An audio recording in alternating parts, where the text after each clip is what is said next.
So, what we're going to do now is we're going to test out how a dog does on sniffing things out. I have here some contraband, which I am going to give to you, Alan. Okay.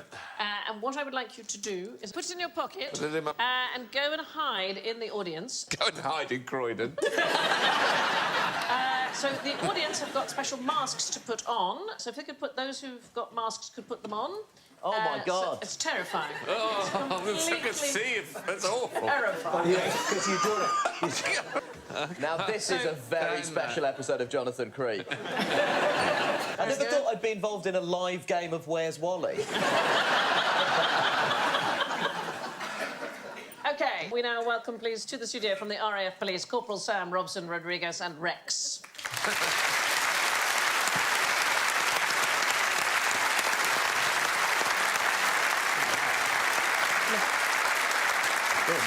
Sam, thank you so much for coming in and supplying us with the dummy contraband. Tell me about Rex and what his job is. Well, Rex is a 5-year-old black lab. His main job is to search for drugs anywhere we want to put him, basically. And how's he trained? How do you make him be able to do that? Well, we start searching for, like, their toys, and then we just associate the toys with the drugs, so then in their head they think they're searching for their toy, whereas, in fact, we want them to search for the drugs. And how many scents can Rex recognise, do you think? He's trained on all the main scents and basically anything that you can make out of that. So he looks keen to get going. He does. Right, Sam, please, over to you, my lovely. Thank you very much. Rex, come here. I do hope nobody in the audience has got anything. You know what? I really hope somebody does. Yeah. Wouldn't that just be the best bit of telly ever if he dragged someone to the floor and just dragged them out? A live drug bust on QI. So far, Someone up. ignoring everybody, so that's good for that side. Okay. How will he show if he knows? They have either a stand indication or a sit indication. Oh. Is he sniffing your crotch, Alan? Is it in your left pocket? Oh, my God! Let's have a round of applause, please, for Rex and Sam.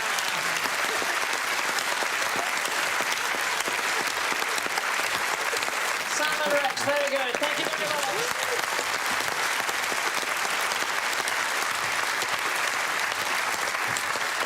And thank you to all my Allans. What a very, very spooky sight that was. Very, It was very extremely spooky. unpleasant.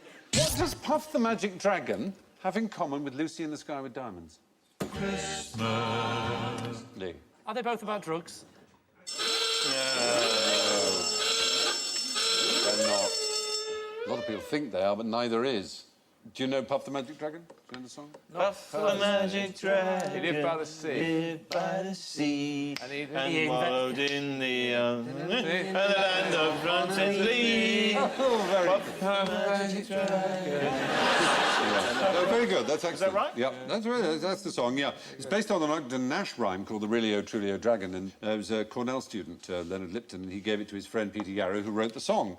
And Peter Yarrow tells us, quite specifically, even if I'd had the intention of writing a song about drugs, which I may have had at a later time, I was 20 years old at Cornell in 1959. I was so square, as was everyone else, drugs had not emerged. I know Puff was a good dragon, would never have had drugs around him. Now you've heard that from the mouth of the dragon's daddy. It is not about drugs. He thinks he's a dragon's dad. Yeah. And he's not on top. Well, there is that. It was going well until the very end. Do you know the official story of Lucy in the Sky with Diamonds? Yeah, didn't Julian come home from playgroup with a picture? Julian Lennon, that is, Yeah. and they said, "What's this?" And he said, "It's Lucy in the Sky with Diamonds." Brilliant. Absolutely right. Yeah. The Well, very he's written tiny- the whole song. No, he'd done a painting. Bloke upstairs going, that's my job! He stole a painting! Get me a pen! Christ. No, he'd done a... Little Julian... I've got Lucy up Oh, God.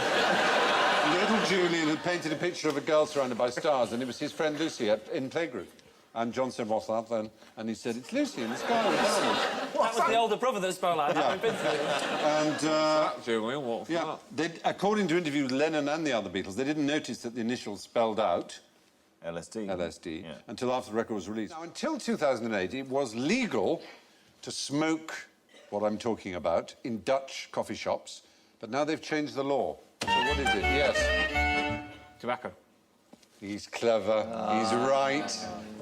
We thought you might say cannabis, but you're too smart. No, they don't mind you smoking that. I encourage it. Yeah. I went to Amsterdam when I was 19 years old, and I don't do drugs, and I'd never done drugs, and I sat in this cafe, and everyone was smoking, and genuinely, I said, no, I'm not going to touch that, I'll just have a piece of cake. And I ate this cake, and then someone said, you know what's in that? It's a hash brownie. But I thought that was the same way as you have, like, brandy and trifle or something. I thought it's not going to get you drunk. It's just a little jokey thing they say. So I had one. I said had no effect. I'll have another one. So I ate another one, and then 2 o'clock in the morning, I accused the taxi driver of trying to kill me. No, you're right. The point is, it leads to rather bizarre situations. If you mixed your cannabis with tobacco in a coffee shop, you would be fined. Well, that's what they used to sell. So you can only have pure... Silly mix or... Not since July 2008. Now you have to smoke your cannabis as pure cannabis in grass or hashish form, I suppose. So you can't get passive smoking from pure... No, it's fantastically carcinogenic. It's much more carcinogenic than tobacco. Is it? Yeah. Oh, dear. It's 7 times more or something. Oh, sure, really. So here it is. Well... 3 joints, that's 20 fags. Oh, my goodness. But in the street, if you were to smoke... You could smoke tobacco in the street, but if you were to mix it with cannabis, you'd be breaking the law by doing that. Yeah, so it's a very and you don't know whether to go indoors or out. Magic mushrooms. Magic mushrooms. Or a version of magic mushrooms. Seeing you're talking about drugs. The fly agaric, which is that sort of... like the mushroom you get in a fairy tale. You'd see a little Toasty, elf like a big cheese sticking toasty. on it. It's sort of red with white spots on it. Yeah. The fly agaric in Siberia was eaten by the reindeer. And so the reindeer would eat this fly agaric and they'd bounce around. Off their face. And that is where they reckon the legend of flying reindeer came from. Oh, For your that's Christmas a edition of Christmassy QI. story. Thank you, The David. drug-addled reindeer. And then, Siberia. because it's highly toxic to humans, so they would collect the reindeer urine and drink it and get a secondary Buzz. Hit. Yeah. Oh, that's And brilliant. then you could drink the wee of the man that drunk Yeah. it. Just a mild sort of, Just a lovely little sort of nice feeling. Yeah. Eventually, it would come down to a tiny little, just a cube, wouldn't it? And they would pop it in your drink, and it'd be like a little sort of Pro Plus.